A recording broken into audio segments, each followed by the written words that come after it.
I'd like to welcome everyone to the Haftarah's Intertext, part of Drisha's Summer Kollel 2025, our afternoon offerings that we're opening to the public.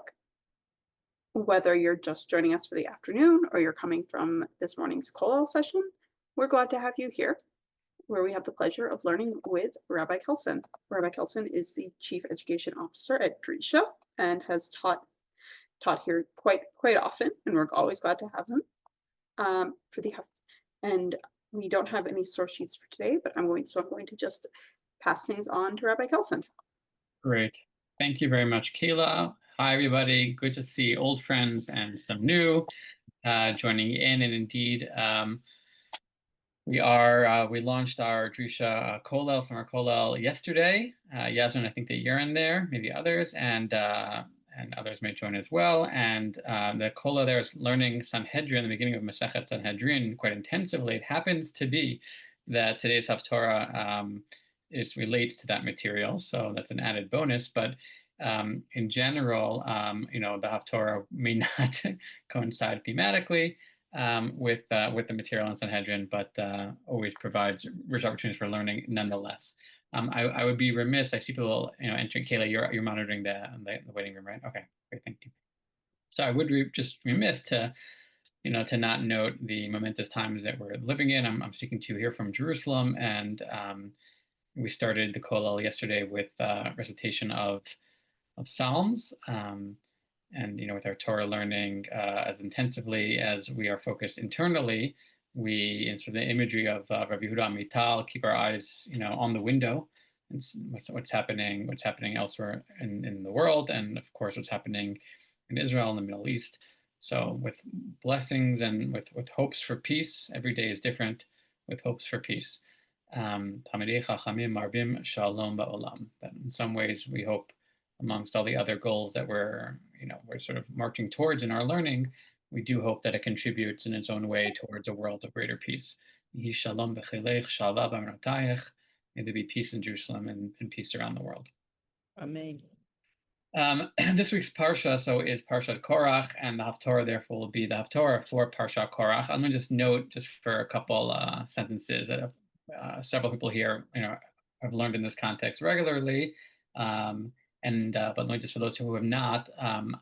So we call this shir, but it's more of a chabura. I'd say more of sort of an interactive seminar. It's like a joint learning.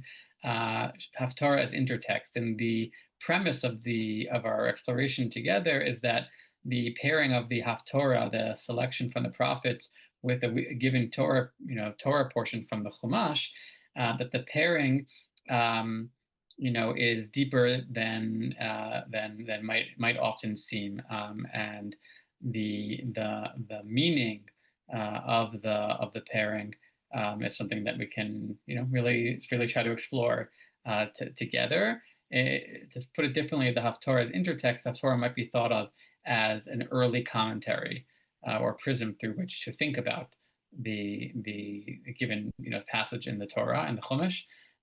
Be it emphasizing or accenting, nuancing, contrasting elements therein. And just like a good sugya in the Talmud, pairing the Torah text, the Chumash text, with the Haftarah, it gives us two texts to put into conversation and to generate meaning therefrom. And that's the central sort of understanding that animates our learning together here. Apropos my point about the seminar, I do have some ideas that I like to sort of float out there with you, but I very much look at this as a thinking with you. It's certainly not a talking to, and it's certainly not teaching at. I have very little interest in that. This is meant to be an opportunity for us to learn together, and I'll try to be sort of the facilitator and prodding that. But I really do sort of welcome, if not actually request, people's thoughts either in the chat or audio, and we'll try to generate some deeper understanding together. Okay. On that note, I'll put in the chat right now. The source sheet, as it were, is simply the Haftarah, which is now in the chat from Sefaria. If you have a hard copy Tanakh with you, that's always good. Helps us flip back and forth, and you can look at context as you will. But let me just note that the Haftarah, as you see there, right? The Haftarah is in the book of Samuel, 1 Samuel, Shmuel Aleph. chapter 12. No problem, Jennifer. Chapter 12. There are different Haftarah traditions that those of you who joined with us before know. So some people start the Haftarah with chapter 12, verse 1 of the first Samuel. There are others who start it, as I think as Safaria puts it here, at the very end of chapter 11. So we'll come back to that point in just a moment. But I will reiterate that for Parshat Korach, and this is not a Parsha Shior in the sense that we can't cover the whole Parsha and the Haftarah in one 45 to 60-minute session, but the Parsha is Parshat Korach, and we are therefore in the book of Numbers in Bamidbar. And while it started off relatively orderly and with sort of a march towards an immediate entry into the land, it quickly goes off course and ends up being, as we know, a long 40-year segue or 40-year delay in the desert. Due to the murmurings, and the height of the murmurings is the murmurings are sort of the what's called Chet HaMeraglim, the sin of the spies. Parshat Korach is perhaps the second great quasi-communal and specific problematic episode of the Book of Numbers, where we have Korach ben Yitzhar ben Kahat ben Levi and Datan v'Aviram, beginning of Parshat Korach, having number 16, Bnei Eliyav, and the Bnei Reuven, the children of Reuven, they and 250 chieftains who are also Yikahalu, are assembling against Moses and Aaron. Rav Lechem, the whole community, the whole Edah is holy. Why do you raise yourself above God's congregation? And that starts the whole flare. I'm going to refer back to it later on, but as we know, there's the whole back and forth between the different parties and Moses and Aaron, and and Korach is not known by the tradition, Machloket Korach v'Adato, as being a particularly good good moment of division, to say the least. But we'll see, what the Haftarah picks up. Okay, I'll leave it at there. If you turn to the Haftarah itself, it itself is very rich. Actually, if was anyone here yesterday in Rabbi Silber's shir? Okay, it happens to be, I just spoke with him a little while ago. It happens to be that he's speaking material related to this, but he says he left some room for us to talk today. He was discussing Samuel as well. So I'm going to turn right now to the Haftarah in my text here. And again, I'm going to start at the end of chapter 11, where some traditions start, chapter 11, verse 14, where we're in the book of Samuel, and we've already encountered in chapter 8 already Samuel getting older. I'll come to that in just a moment, and the people requesting a king, and God saying that there should be a king, and we identify Saul as that king, Saul, Shaul, the borrowed one, or the requested one, that become relevant. And he's already been anointed as king. And in chapter 11, there's the battle between the people of Yavesh Gilad and the Ammonite with the telling name of Nachash, right? Nachash Ammoni, right? The snake, and basically Saul gets everybody together to fight, and all the Israelites sort of mustered together, and they rout the Ammonites. And at that point, actually, before we start reading, the people said to Samuel, they say, "Who were the ones who doubted Saul's kingship? Right? Let's execute them. Right? We see now Saul's capacities and Saul's right to the throne." And Shaul says, "Actually, no one's going to die today. No, because today God has made a salvation to Israel. We're not going to have sort of an inter-Israelite retribution." Yomer Shmuel So this is how some people start the Haftarah. So Samuel says to the people, verse 14, "Lechu v'nelcha Gilgal." Let's go to Gilgal. And Gilgal is a place we know is on Samuel's. We see it multiple times in Tanakh and also in Sefer Yehoshua, but also here in the book of Samuel. Gilgal is I believe right where Saul is initially part of his anointing. right? Part of his as he becomes king. And here Samuel says to the people, "Come meet me there." Right, let's go there and let's nechadesh sham hamelucha. Let's inaugurate the monarchy. Why do they have to inaugurate it? Right, nechadesh might mean also sort of re-inaugurate, right? Make it, renew it, right? So perhaps different interpretations, but perhaps because we just said a second ago that there are those who did not accept Saul's kingship, right? So he says now let's go after, especially knowing that it's been not fully stable till now or fully embraced till now. Now's the opportune time to go there and to inaugurate or renew the monarchy. I'll share a different reading of that in a few minutes. So they go there, and they anoint him, and they offer sacrifices to God, and everyone's very happy. People are very, very happy. And then by Yomer Shmuel al Kol Yisrael, and then Samuel starts to talk, and we see very quickly that there's a point of contrast between the great joy and celebration, of the people at this scene, right? And then you can imagine at this great party celebration, inauguration, and someone comes up to the mic, right? And what's he going to say? And lo and behold, he says what you might not have expected him to say. At this moment, I should know, right? Samuel's about to give kind of a farewell address of sorts. And in this, he harkens back on one level to Moses, to Moshe, but Moshe in the book of Deuteronomy, where Moshe gives his final words in that frame. But we'll see that his words actually echo none other than, right, the words of Moshe in our parsha, in Parshat Korach, which assumedly is part and parcel of why it's chosen as the Haftarah. So Shmuel says to the people at this point, Hinei shamati b'kolchem. Behold, I've listened to your voices. I've heeded your voice. Right away, by the way, I think our ears might prick up. The prophet has listened to the words of the people. Last I checked, according to the book of Deuteronomy, at least, it's the people who are supposed to listen to the words of the prophet. But there's an inversion here. Who listens to whom?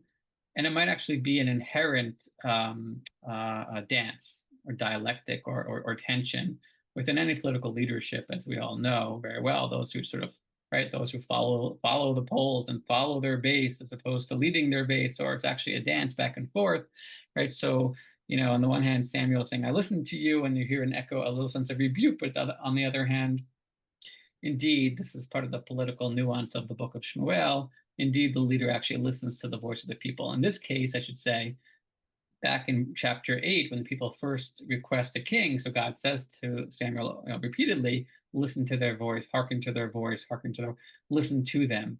But there as well, it just sort of reinforces the irony.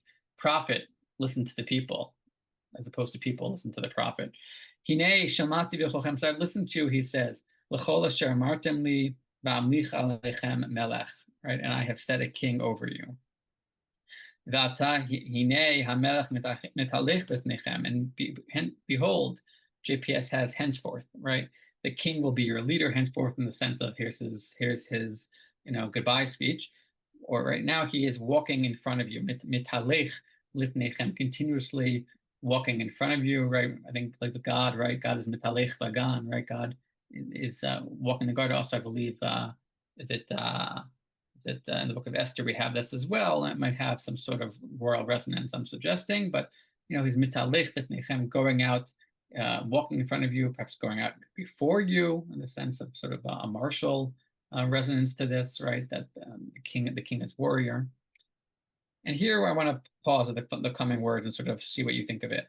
Va'ani, says Samuel, zakanti v'savti, uvanai hinami techem.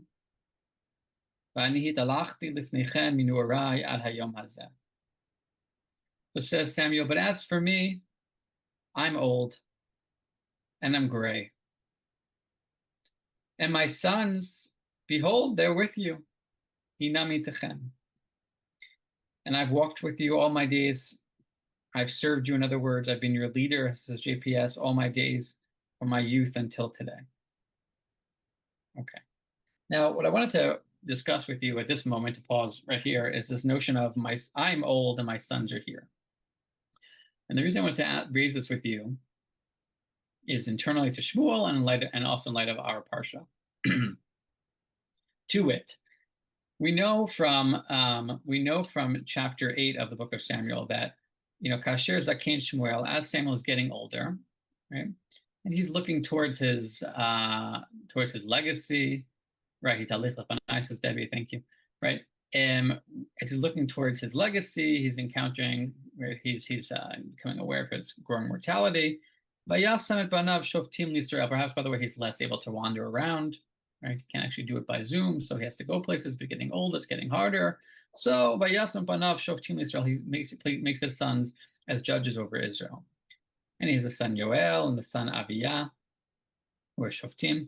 V'lo halchu banav b'drachav. And the text says explicitly, like the omniscient narrator, the text tells us, his sons don't walk in his ways.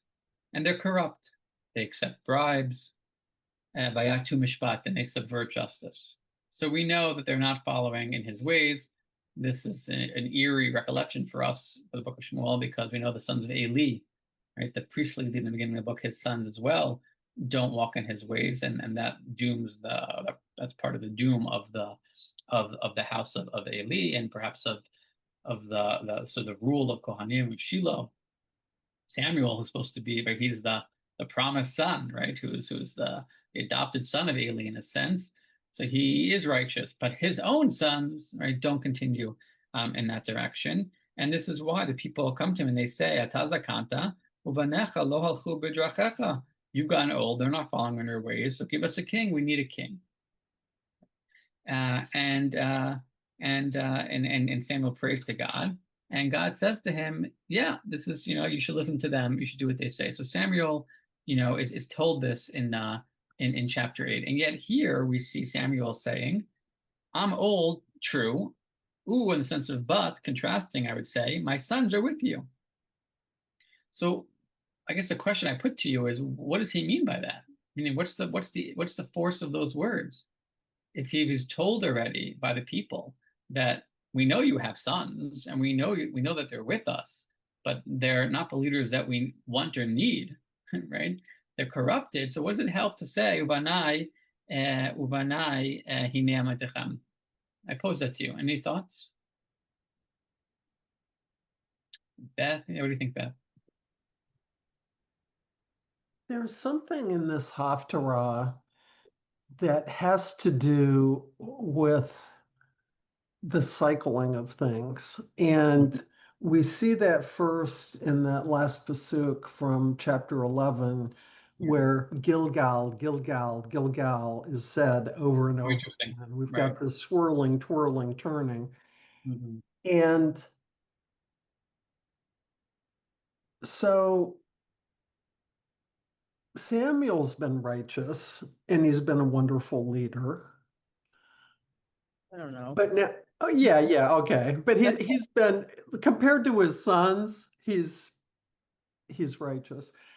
And he is listening to the people, even though as a prophet, the people should be listening to him. And then we have, he's on his way out the door and his sons are there, in the wings, as it were. And they've turned away from what he's been trying to effectuate. Mm-hmm. And so there's this turning and turning and turning. And, in the next breath, he's going to start defending himself and saying, I haven't stolen anything from you. Right. I haven't done anything wrong here. But I think that it's that he's getting to the end of his days and he's reflecting on the cyclical nature of what happens in the world. That's all I have to say about it. Could be mentioning his sons, if I'm hearing you correctly. There's one element here which we'll come back to in a moment, which is about him, his responding to what he feels is an implicit accusation. We'll come back to that in a moment. But regarding his sons, what I'm hearing you say is it has to do with his mortality, right? He's passing on. His sons will still be here, Gilgal, the turnings, and then that's sort of the level that he's working on there. It's not making a particular political point. Okay, so that's one possibility. Terrific. Ruth, what do you think? Another possibility is that even though he knows his sons not are not worthy and are not capable and are not good, he still can't accept it. So even as he says, no, I'm stepping down, but my boys, no, I still don't understand why they can't succeed me. Because we've had this long relationship. Oh yeah, but oh yeah, that's right. I did say we need to have a king. It's like there's something he still can't let go of. And Yeah. that's his Yeah. boys. Yeah, I was consulting and preparing for today Robert Alter's commentary. So he has his line here is Samuel's crooked in his note, Samuel's crooked sons have already disqualified themselves from assuming his mantle. But here, and sounds like Ruth, but here he appears to take a last wistful look. That's a wistful look at that prospect. My sons are here among you, but you insist instead on a king. So in this reading, he's well aware of their, that they're crooked. He's well aware that they're not worthy. But there's a wistful sense to it as he goes. But they are still here. There is still a possibility, right? Isn't that so? So I think these are two possibilities. Rosella has another. No, it's interesting because in chapter 11, it's like Saul's high point. And it's kind of, he gets all the people together. They vanquish the Nahash, the Ammoni, and it's almost like Samuel, who was never in favor of this monarchy. It's like, there's maybe Saul had a point there. There was a or the people had a point there. There was a purpose to this monarchy. He did, he was the military leader, but also the idea of like saying, I haven't stolen anything. It reminds me of Avraham he's Avram, I guess, at that point, with the king of Sodom, when he comes out after the 4 and 5, the battles with the 4 and 5 kings. He's talking about, I never took anything, I wouldn't take anything. This must be, so I'm wondering if he's trying to, remind people, okay, I'm like the Avot. I'm like Avraham with this kind of purity of purpose, as if almost to make up for the fact what he clearly sees as a problem in his progeny. Yeah. Because what was their problem? They weren't as Huffney and Pigus, kind of went after the women and stole. They seem just to be stealing, taking bribes, which is right. So stealing bribes, subverting, corrupt judges, too much spot. Right. Yeah. Right.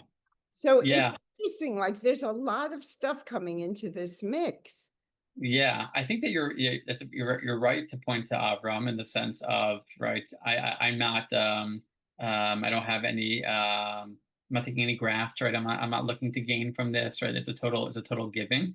I think the more even more immediate, predecessor in the statement is of I have not taken anything right from you, which we'll get to in just a moment, is Moshe. And let me come to that in a second. I just want to suggest another possibility here regarding his sons is that, it's possible that we know, right? We're told that his sons are corrupted, right? And we know that the people say to him, your sons are corrupted. But do we know that Samuel knows it?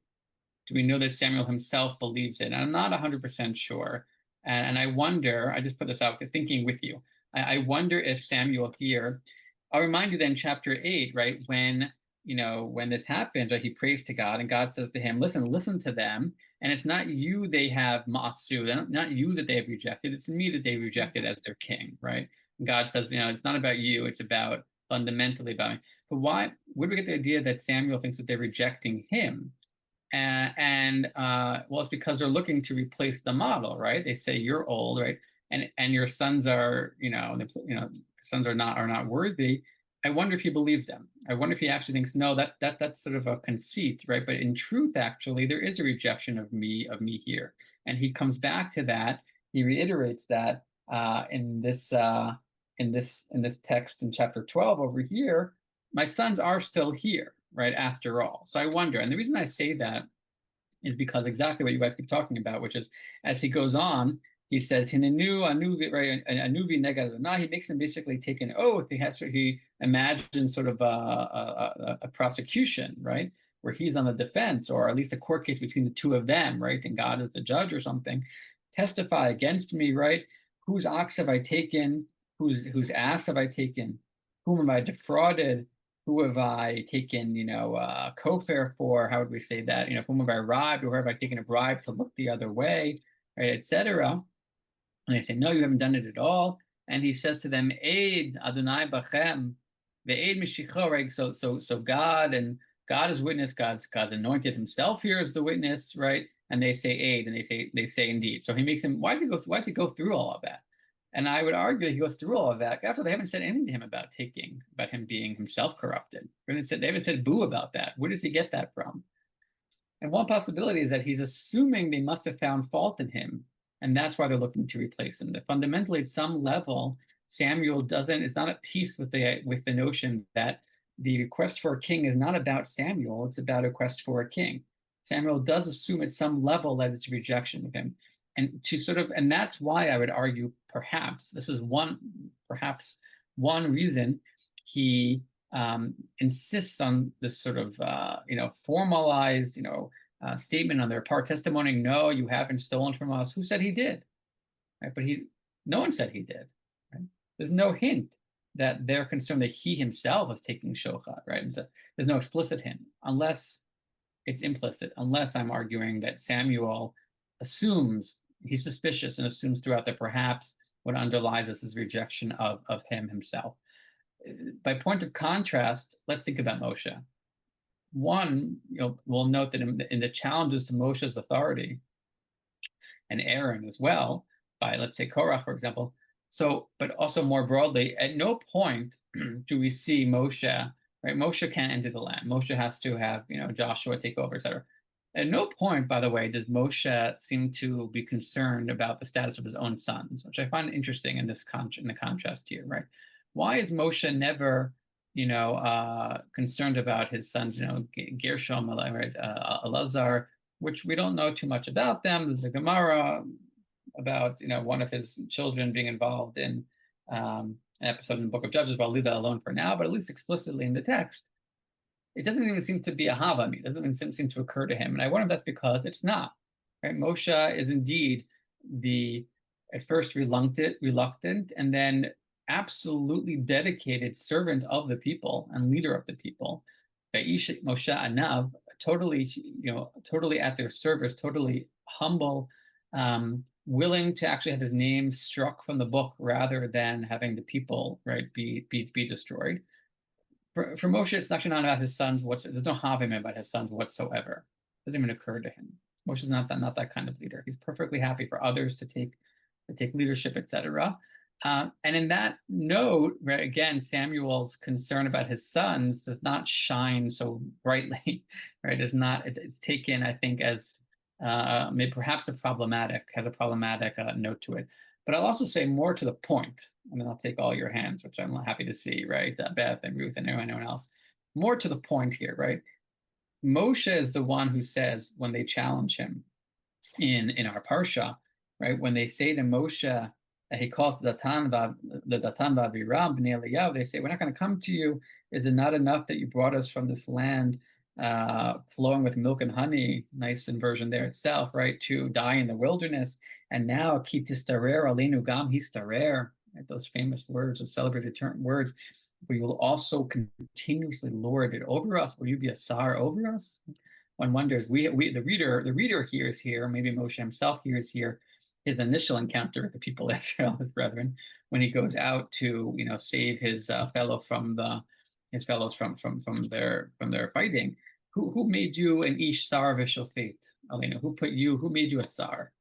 Right? Who put you in charge? But here Moshe hears it again after all these years. Kitistarer, You were a sar then, you're a sar now, you're a sar more and more lordship over all us. And Moses says, it's very bad to Moshe. And he says to God, don't turn to their mincha. We can assume he means perhaps most locally, don't turn to their incense offering. There's other possibilities as well, as Rashi notes, I believe, but don't turn to lo chamor echad mehem nasati. I have not taken one of their asses. This is what Samuel is echoing, right? When Samuel says, I have not taken, not one ox, nor one ass. Lo hareti et echad mehem. I have not done any wrong to any one of them, right? Remember that term, kivara hotziam, right? This continuous concern of bad, of ra being done to the people of Israel. Says Moses, in the grand scheme, I have not done 1 ounce, right? I've not done one moment of ra that I've inflicted on the people. I've certainly have not, gained anything from this. Not one ass. The Midrash actually says, cited by Rashi, what's the one ass? He says, even my sort of commuting fare, even the donkey that I used to bring my family from Midian to Egypt, right? I had to bring my family along for this journey, and I could have comped it, right? I could have said, at least compensate me for the chum. Even that, I just sort of swallowed the cost for that, not to touch 1 ounce, right? It reminds me of a teacher of mine who, when he would fly for fundraising for a yeshiva, would always stick himself in coach, and people would say, a little business, a little Coach Express, whatever you call it, Trust Plus. And he would say, it's Torah money, I can't touch it. No, I'm going to sit cramped back here. It reminds me of that, right? Yes, I see your note, Yasmin. So says Moshe, but the point is that in the case of Moshe, it's not a non sequitur. In the case of Moshe, there's some sense where they're challenging him, right? Moshe qua an individual, where they're saying you're going to lord it, right? They're challenging his integrity at some level there, right? It's about you ruling. So in that sense, for him to say, I'm not getting anything out of this, I'm not taking a thing from you, I'm only giving, is very relevant. When Samuel says it, right, there's less of a context. And that's why I suggested that perhaps the context is his own psyche. The context is his own concern, that what really underlies the people's request for a king is not the kingship per se, and not even his sons, as much as a rejection of him. There's sort of political arguments here and other types of arguments. You also see Samuel, who, as he says himself, is old and gray and is standing. He knows he's at the end of his tenure, and he's kind of just, there's an element of reflecting and reflecting out and downloading right out loud to the people. Yes, Ruth. Right. So it seems that let's just say that Shmuel is echoing, he's not echoing, but he's repeating the trope of Eli and Moshe and David, King David, in the father who doesn't recognize any reason what his children, who his children really are. Eli didn't recognize Pinchas and Hophni and Pinchas at all. I mean, and he never rebuked them. He never fixed them. He never did anything to make sure that there was going to be another Kohen Gadol, or that could, make things right. And Shmuel too, with all of his, because, you can't do everything. And so he's busy his whole life riding circuit around the country, and he is the shofet. And there's something very poignant about the people saying, we want a shofet, because you, Shmuel, you're too old now. You're not riding circuit anymore. You're not coming to us like you used to do. And and the unspoken part is, and your boys are not doing it. They're not riding circuit. They're staying home. So we want a king l'shaftenu, to judge us. We don't think your sons are, we see your sons are not going to follow in your way. And poor Shmuel doesn't get it, because he's a father, and there's a blind spot in any father's head. And we saw it with Eli, we see it with Shmuel, and Shmuel can't see it himself. Moshe doesn't, we'll put Moshe aside. David also doesn't recognize what his boys are up. He doesn't, it doesn't dawn on him, Avshalom is the apple of his eye, and he doesn't see anything else.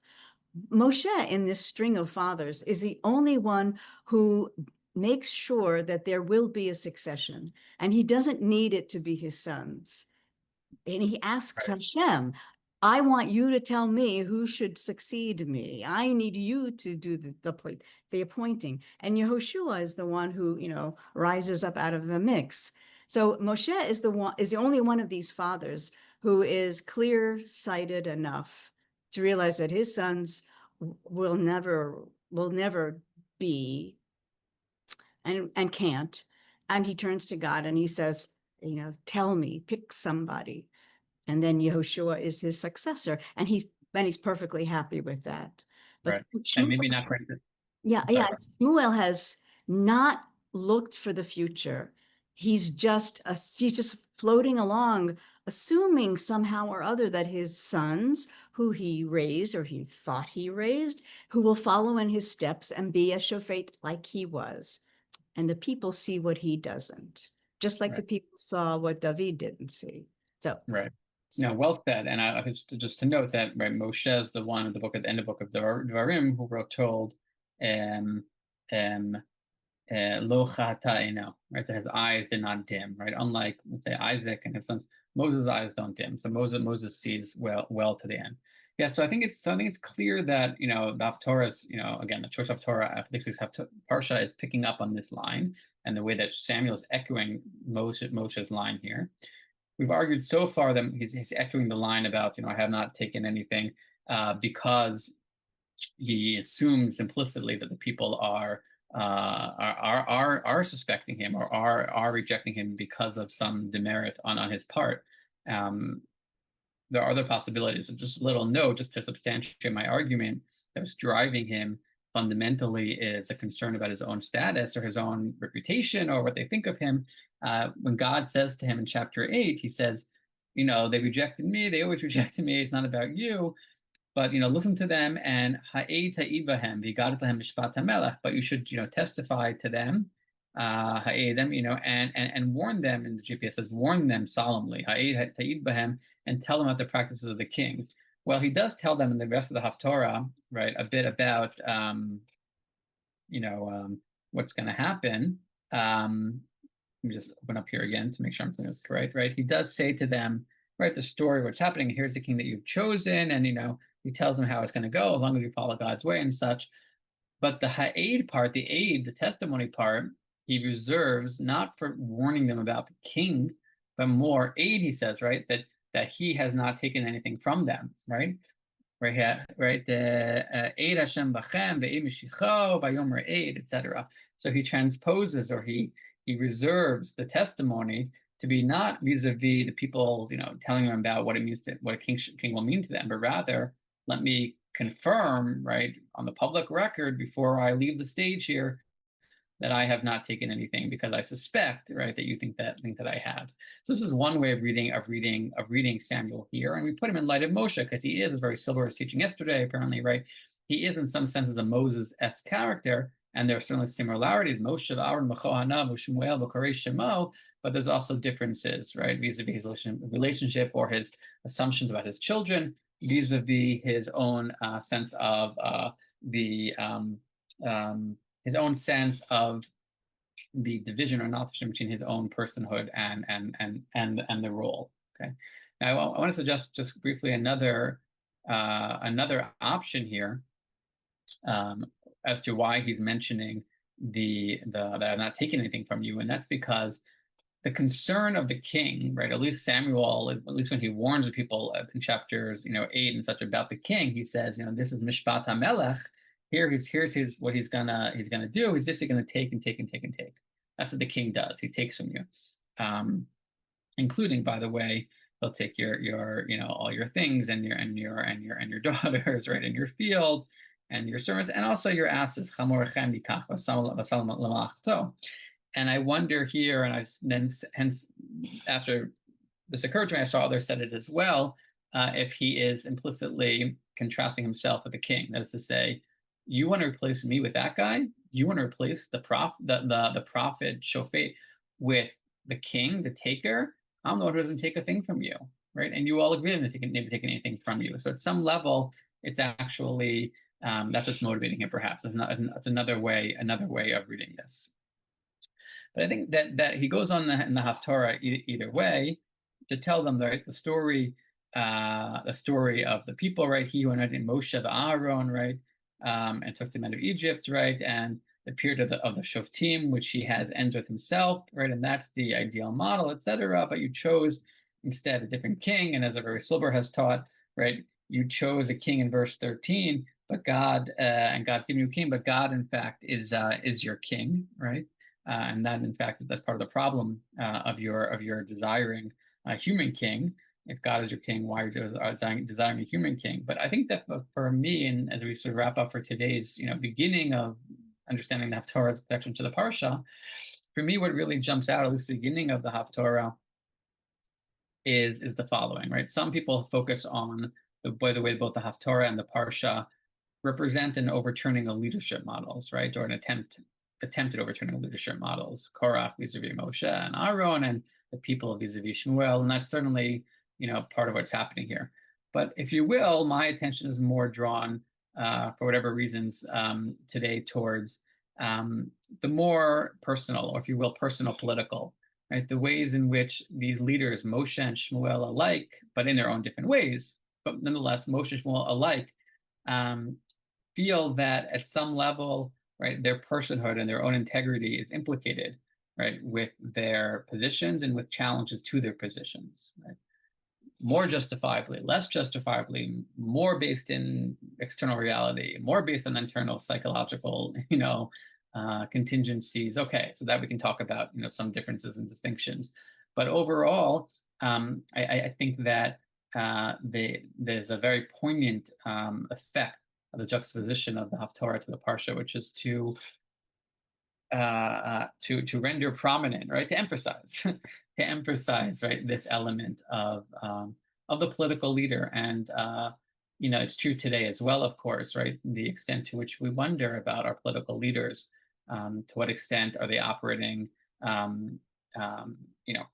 with their leadership hat as opposed to their own personal hat? To what extent those two are ineluctably intertwined. And it's not only a question that arises for us today, it also is, I think, and that comes up in the book of Shmuel quite often. And it raises important questions, right? Because after all, I think the Chumash has Moshe's back, if you will. I think that the text, trusts Moses and trusts Aaron.